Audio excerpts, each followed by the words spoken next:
नमस्कार। SBT news पर आपका स्वागत है। पेश है 13 अगस्त गुरुवार दोपहर 1:15 राजस्थान की बड़ी खबरें।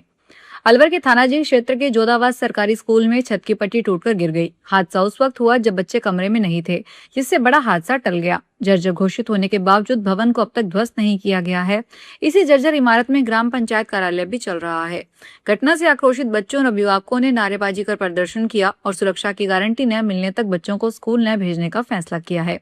प्रशासनिक लापरवाही का आलम यह है कि जोधाबाद ग्राम पंचायत का कार्यालय भी इसी स्कूल के एक जर्जर घोषित कमरे में चलाया जा रहा है, जिससे रोजाना सैकड़ों लोगों की जान जोखिम में रहती है। पंजाब सरकार ने पड़ोसी राज्य राजस्थान को 30 दिन में पानी का बकाया बिल चुकाने का लिए पत्र लिखा है। जल संसाधन विभाग ने राजस्थान सरकार को 1,44,083 करोड़ रुपए की पानी की रॉयल्टी का भुगतान करने को कहा है। अगर तय समय के भीतर राजस्थान सरकार कार्रवाई नहीं करती है तो पंजाब सरकार कोर्ट जाएगी। इसके साथ ही हरियाणा से भी भाखड़ा नहर के रखरखाव के 312 करोड़ मांगे गए हैं। राजस्थान सरकार को 30 दिनों के भीतर बकाये का भुगतान करने या जवाब देने को कहा गया है। ऐसा न करने पर पंजाब सरकार अदालत और संवैधानिक रास्ता अपनाएगी। समान नागरिक संहिता विधेयक का ड्राफ्ट तैयार करने की प्रक्रिया बुधवार को अंतिम चरण के करीब पहुंच गई। विधिक परीक्षण के बाद विधि विभाग ने इसे मंजूरी के लिए विधि मंत्री जोगाराम पटेल के पास भेज दिया।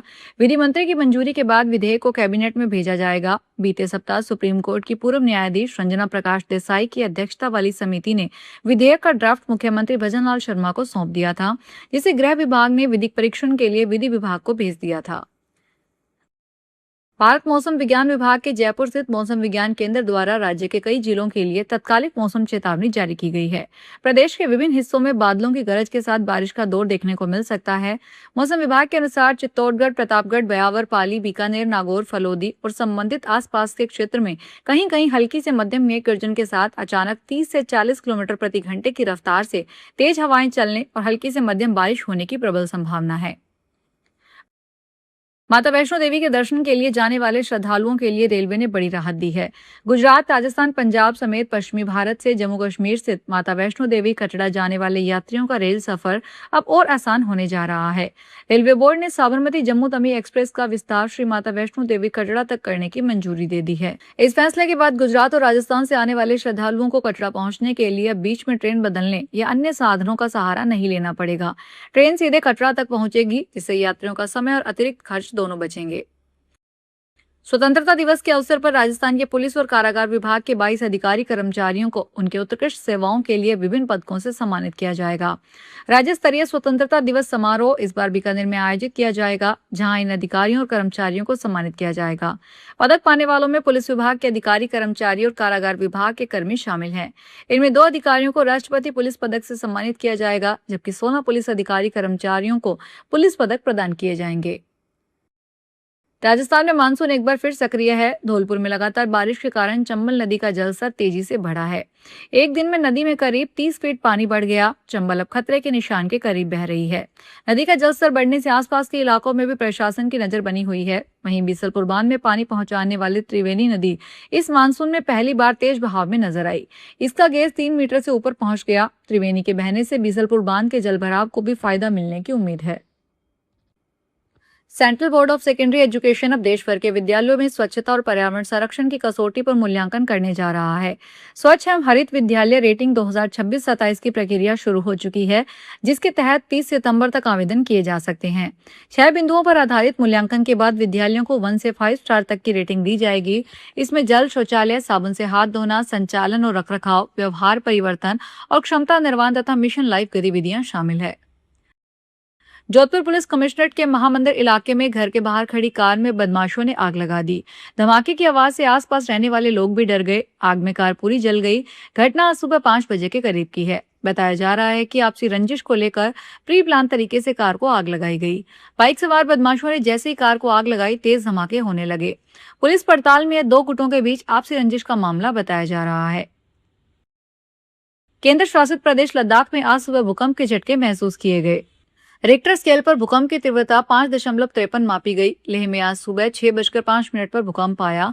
इसकी गहराई 10 किलोमीटर मापी गई है, जिसके बाद हड़कंप मच गया। जम्मू विश्वविद्यालय के जियोलॉजी विभाग के वरिष्ठ प्रोफेसर एस.के. पंडिता का कहना है कि भूकंप का केंद्र जम्मू कश्मीर से काफी दूर था, इसीलिए घबराने की जरूरत नहीं है।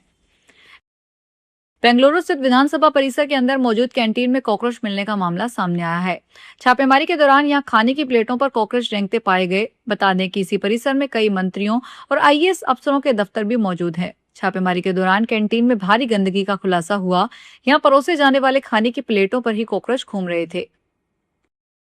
भरतपुर स्थित अपना घर आश्रम में इस बार रक्षाबंधन पर्व को सेवा, स्वाभिमान और आत्मनिर्भरता के एक अनोखे रूप में मनाया जा रहा है। आश्रम में रह रही महिला प्रभुजनों द्वारा अत्यंत आकर्षक और सुंदर हस्त निर्मित राखियां तैयार की जा रही है। अब तक 8,000 से अधिक राखियां बनाई जा चुकी है और इन्हें तैयार करने का कार्य लगातार जारी है। आश्रम से जुड़ी कुसुमलता अग्रवाल ने बताया कि राखियां तैयार करने के लिए आवश्यक सामग्री जयपुर और दिल्ली जैसे बड़े शहरों से मंगवाई गई है। जयपुर के गोविंदगढ़ स्थित राजस्थान खादी विकास मंडल जमुनापुरी में कर्मचारियों और कामगारों का अनिश्चितकालीन धरना जारी है। कर्मचारी लंबे समय से लंबित वेतन, बोनस, अवकाश भुगतान और कामगार कल्याण कोष सहित अन्य देयकों के भुगतान की मांग को लेकर आंदोलन कर रहे हैं। धरने में 60 से अधिक कर्मचारी, बुनकर और कताई कार्य से जुड़ी महिलाएं शामिल है। उनका दावा है कि करीब 6 वर्षों का बोनस और अवकाश भुगतान बाकी है, जबकि 10 से 12 माह का वेतन भी कर्मचारियों को नहीं मिला है। पुलिस मुख्यालय के निर्देश पर सुदृढ़ कानून व्यवस्था विशेष अभियान के तहत बांसवाड़ा पुलिस ने नशे, साइबर अपराध, यातायात उल्लंघन और सोशल मीडिया पर आपत्तिजनक गतिविधियों के खिलाफ कार्रवाई की। पुलिस अधीक्षक सुधीर जोशी और अतिरिक्त पुलिस अधीक्षक नरपत सिंह के निर्देशन में हुई कार्रवाई के दौरान 500 ग्राम सूखा गांजा, 8 किलो 560 ग्राम गांजे के पौधे जब्त किए गए। साइबर अपराध के 3 मामले दर्ज कर 2 आरोपियों को गिरफ्तार किया गया। वहीं यातायात नियमों के उल्लंघन पर 665 चालान काटे गए और 32 वाहन जब्त किए गए। हरियाणा के महेंद्रगढ़ के सदर थाना महेंद्रगढ़ पुलिस ने पशु क्रूरता अधिनियम के तहत कार्रवाई करते हुए एक पिकअप वाहन से 35 भेड़ और 9 बकरियां बरामद की।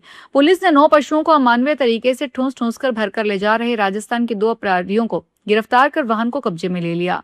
पुलिस के अनुसार गश्त के दौरान उप निरीक्षक कृपाल सिंह को एक मुखबिर से सूचना मिली कि नारनौल की ओर से आ रही पिकअप में बड़ी संख्या में भेड़ बकरियों को ठूंस कर ले जाया जा रहा है।